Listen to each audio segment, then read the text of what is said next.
在很多的 podcast 节目当中，我们分享了很多如何该说负面消息的一些方式，例如医生所用的 ask tell ask， 还有我们所说过的黄金三明治的 shit sandwich。那在今天的节目当中呢，让我们来分析不同文化接受负面消息的一些方式，帮助我们更好了解要怎么样解决跨文化的一些沟通痛点。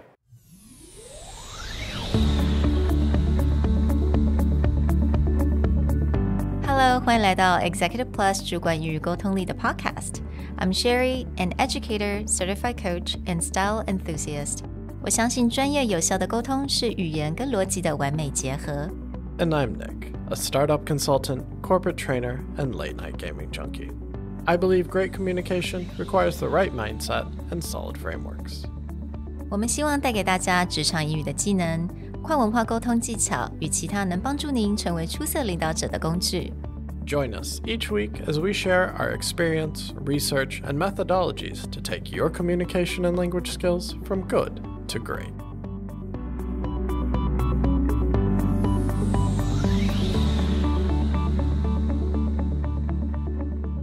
Hey everybody, welcome back to the Executive Plus podcast. Now, we've talked a lot about how to give bad news, how to give criticism and feedback, and today we're going to revisit that topic from a cultural angle by looking at our good friend, the Cultrure Map. And specifically, when it comes to giving feedback, which cultures appreciate it directly, indirectly, or what are other ways that you can give feedback? Plus, a quick tip on how to qualify the type of feedback that you will give so that people are not surprised, depending on which culture you're coming from. Absolutely. So, 在几个礼拜前，我们在 Instagram 上面就有 po 黄金三明治的 shit sandwich。那我记得其中有一个 follower 就问我们说，他们觉得有的时候可能听人家做这种的 shit sandwich，就是 positive, negative, positive， 某些人可能会觉得有一点点的假。因为他们可能听得出来，他现在在讲好话，但是等一下可能要跟我讲一些比较负面的消息。那他就问我们说，那如果人家不喜欢这种方式，那该怎么办？ So that kind of really inspired me to do this particular episode is to really let everyone understand there are just so many different styles. And particularly, we're going to talk about 3 distinct styles of delivering negative news because of the different cultures and the way we're raised, our educational system, a lot of that will impact how we deliver negative news. 当我们更了解不同的方式的时候呢，我们其实更好去接受或者去 tailor 怎么样去跟人家沟通 negative news. So the shit sandwich is actually more of the middle ground when it comes to giving negative feedback. The first category that we want to jump into is that direct negative feedback, which means there are certain cultures that, quote unquote, don't hold back. When they have something to say, they just say it. And what happens is, interestingly enough, in the past, we've talked about this low context versus high context culture. Low context culture, for example, American culture, where it's more you say what you think, whereas a high context culture like Japanese, it is very unlikely someone will directly tell you what they're thinking, and you have to read between the lines, read the air in the situation. Now, you would assume that high context cultures are less likely to give negative feedback. But in this case, that actually is untrue. Both low context and high context cultures can give direct negative feedback. In the case of a low context culture who's very explicit with direct negative feedback, you end up with things like Germany, Denmark, Netherlands, where in terms of meetings or debate, or any kind of situation where they want to tell you what they have to say, just right there. Germans are stereotypically very direct in terms of what they're thinking, especially negative feedback in terms of like, that's not up to par, the quality is not what they expect, or what they want has not been achieved. Exactly. 所以当然我们如果跟这些国家的人工作的时候，你自己就要有一点心理准备，尤其是我们从亚洲来的，亚洲通常会比较含蓄一点，不管是在接受或者是对沟通 negative feedback 会稍微比较含蓄一点，所以我们就要有一点心理准备。And now Nick talked about the really direct way of conveying negative feedbacks. There's also the high context culture that are more direct in negative feedback as well. So you're looking at Italy, Spain, France, Israel, and Russia. 那这一些国家呢，他们对于这种负面的一些 feedback， 他们是非常直接的哦。但是很好玩的是，对于很正面的比较 positive feedback， 就没有这么的直接了。Now, what becomes interesting when dealing with a culture that gives direct negative feedback is that the tip is don't try to imitate them. Which means is even when cultures give direct negative feedback, there's some subtlety, there's some nuance in the rules of like what's too far versus what is fair game. And if you don't understand those cultural rules, you may start to give feedback on something that is considered like out of the scope or is considered rude. And so it's a matter of you can accept their feedback. Again, maybe not take it personal as like, oh, they think I'm a terrible person, but it's more like they're just used to being very direct. But don't try and imitate it. You can still use your own way of giving feedback. You can be a little more direct than you are used to, but don't try and directly work on the way that they do. Yeah, 我觉得这个部分可能很多人会觉得哈有一点点的复杂，但是你就要想到，当我们接受的时候，尤其是来自这些非常 direct 这些文化呢，那你就是稍微不要那么玻璃心啦。其实 don't take it too personally. They're not really attacking you on a personal level. They're just really letting you know what they're thinking. 那在于我们要 convey, 我们要来 deliver message 的时候呢，也真的不用太过度的去模仿对方。因为这种模仿对方可能这不是你所习惯，这不是你的文化。It will, first of all, makes you really uncomfortable to do that. And when you're uncomfortable, a lot of message can be misunderstood. And one of the things to really notice when they're giving direct feedback is they will have a tendency not to give negative feedback directed at you. It will usually be the matter on hand, whether it's like the product or the quality or the way the project, the outcomes. It will not be directed at people. So this is where it's like if someone starts to take it personally and then they attack back, they give negative feedback, but they direct it at the person, they're missing the cultural context. It's not about the person. It's more about negative feedback as far as like the outcome, the project, or the thing that you're working on, not the people who are working on it. So really learn to separate. Because a lot of times, because we spend so much time working on a project and you got a negative feedback, it feels like an attack on you, but it's really on the project itself, right? So, okay, let's talk about the second one. I think a lot of people are more familiar with the style of delivering negative feedback, which is you wrapped it in some really positive things, which is the shit sandwich. So countries that fall into this quadrant, the US, Canada, the UK, where they have more indirect negative feedback, but from a low context culture, which means even though we assume low context culture more directly say what they think, there are still situations where culturally they don't like to just go out there and give negative feedback. And so the US culture is this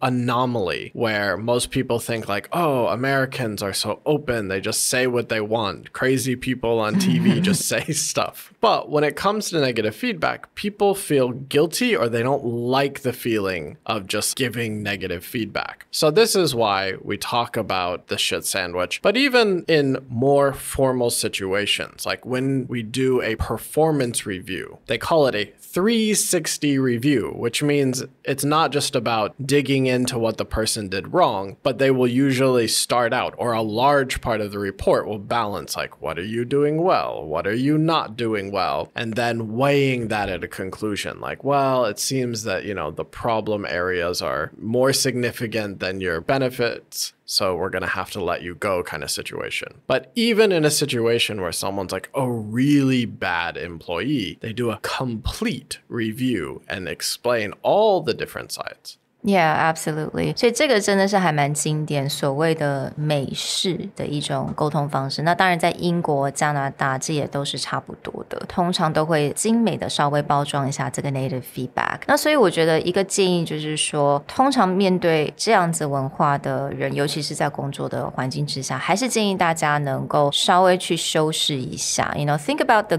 good things to say about this person, about the project, and that always help to deliver the message a little bit better that caters to their culture. So one thing that I've learned when I was going through facilitation training is the way that they handle feedback sessions. They always balance it. It's like, we're going to go around the room, say one thing that went really well, and say one thing that could use improvement. And so it's always that balance. Like, you can say what you really enjoyed about something, but you can also be open about either criticisms or things you would do differently. And I think one of the reasons why this is the case is because America, it's considered as a newer country, newer culture, and it also has so many different cultures, right? When you're facing so many different cultures and people from different backgrounds, it's safer to have this balanced. Yeah, again, the cultures that fit into this, not just America, but Canada, the UK, are traditionally places we call melting pot, where just all these different cultures merge for one reason or another, whether it's immigration or colonialism. Essentially, is you just bring all these under one roof. So this is where you end up with that half and half. Now, the third type, which is something that we're probably a little bit more familiar with, we call them 含蓄型, you know, very cautious when we're giving negative feedback. 那不只是我们可能会比较 indirect, 比较间接的方式去提供这个 negative feedback, 也有可能我们根本不喜欢面对面讲话, right? Sometimes in an email form feels better. Sometimes in an anonymous little note card feels better. And I think this is especially the case in a lot of Asian countries, Japan, Latin America. So in this case, you're running into a lot of high context cultures. Taiwan would fit into that, Japan, India, some parts of the Middle East, like Saudi Arabia, and indirect negative feedback. So this doesn't mean you cannot give negative feedback. Obviously, that doesn't happen. But what it means is you need to start thinking about, for this kind of situation, the person who needs to give feedback may not be comfortable doing so in person. So they may have a lot to contribute. They may have a lot to say that could turn around and be very beneficial. But if you ask them directly, it's very unlikely you will get a straightforward answer. In this case, it's actually about either changing the situation, changing the context, or changing the method in which they can give feedback. The easiest way to do it is if you expect face-to-face oral feedback, that's not going to come out very direct. But if you allow people to write something down, send an email, go around the face-to-face part, then you'll start to see what they really think. Or something that is very contrary to, say, Americans would be actually having a third party present the information. In the US, we consider that like stabbing someone in the back, that if you hear from someone else what the negative feedback is. But I think in Asia, very often you'll see it's like, okay, this other person may pass along the information as a way to like save face. So I think there are a few things that we may need to think about is that usually these kind of feedbacks, for this to be done effectively, you need to consider the time. You may need to be a little bit more patient. It may take a while, 不太像通常在外商的情景，我们都会想说，我们就是 book an office hour, 我们一个 meeting time, talk about it, and then done. Not so much. 跟这些国家、这些文化的人做这样子沟通的话，或许 it takes more time, 可能会花很多个月的时间慢慢来，或者呢，你可能要跟他 build 一些 connection, 带他去吃饭啊 you know, food and drinks always helps. And yeah, and sometimes maybe it's just anonymous, 有的时候匿名的请你们的下属能够把他的心里的话写出来. Sometimes that actually would be the best way to do that. And I think it's really great just to be aware there's so many different types out there. The last thing to consider for this third type is that sometimes you can just change the venue or the context of the discussion. So rather than, ask them for direct feedback or set up something in the office situation, pulling them outside, like going to use food or drink as a buffer, sometimes allows someone to be more honest about what they're thinking. And I think that's why a lot of company likes to hold company outings, right? I think company outings is like a really good time because they cannot bring their partners or spouse or kids and they take them out of that context. So that really allows them to talk about how they feel. So there are two things I wanted to talk about at the very end of this episode. 第一个，当然我们能够了解不同的 style 对我们都是非常好的，我们这样能够做足心理的准备，让我们在沟通上面更顺利。那第二点呢，也就是因为有那么多不同文化、不同的 styles， 有的时候如果你真的很不确定你要用什么方式最好的话，我觉得呢，其实你就可以在做这个沟通之前呢，非常清楚的 laid out 你的沟通的方式。So for example, just tell someone that, okay, today in this 360 review, I'm going to talk about a couple things that you have done really well for the team and also a couple things that I really like you to work on. So be very, very obvious and blatant about the way you like to communicate your message. And this becomes really important no matter which culture you come from in order to prep the other side. So obviously in Taiwan, people tend to be more on that like indirect or very cautious negative feedback. So just being blatant about that, be like, typically in Asia, we're a bit uncomfortable with direct negative feedback. So I'm going to talk a bit about what I've observed and be a little bit more forthcoming. But if you have any questions, please ask for clarification. But the reverse would also be true for a country that is more direct in feedback. It would be helpful for them to just be like, in Germany, we're usually very direct with our feedback, but keep in mind, I'm looking more at the feedback on the project. This is not a critique of you as a person. I just want you to know what we're feeling about the outcomes or the way this project is being handled. We hope you enjoyed this more comprehensive view into how different cultures fit into giving negative feedback. We will put a chart coming directly from the Cultrure Map book so you can get a better sense of how different countries you may interact with give negative feedback so you can prepare yourself to receive the feedback or also how to give better feedback to them. As always, be sure to check out the show notes for anything that we talked about. And if you have a chance, please leave us a rating and a review on your favorite podcast player. We've noticed an uptick in the number both on Spotify and Apple Podcasts, and we really appreciate your help getting the word out about what we do. We'll talk to you guys next time. Bye. Bye.